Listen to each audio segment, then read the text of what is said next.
This is one more review of the unit circle hand trick. Remember that you're using your left hand, and the denominator of your ratio is always over 2, and the value is the square root of the number of fingers you have held up. We go increasing in size there, so pi over 6, pi over 4, pi over 3.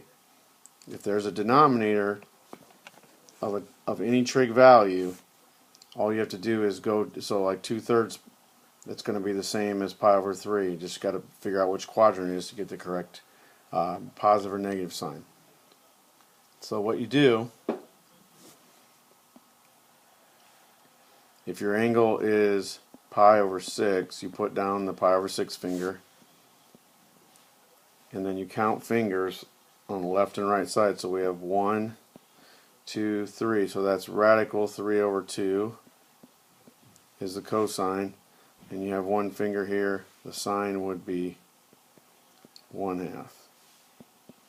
So radical 3 over 2 and 1/2. That means anything that's pi over 6.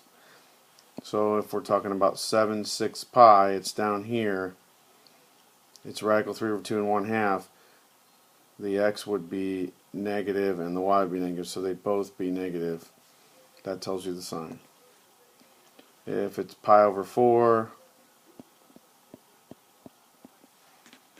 you have 1, 2, so that's radical 2 over 2. 1, 2, radical 2 over 2. This is cosine, this is sine.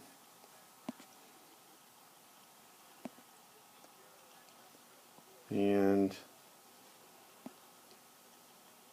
we'll have a picture, I guess.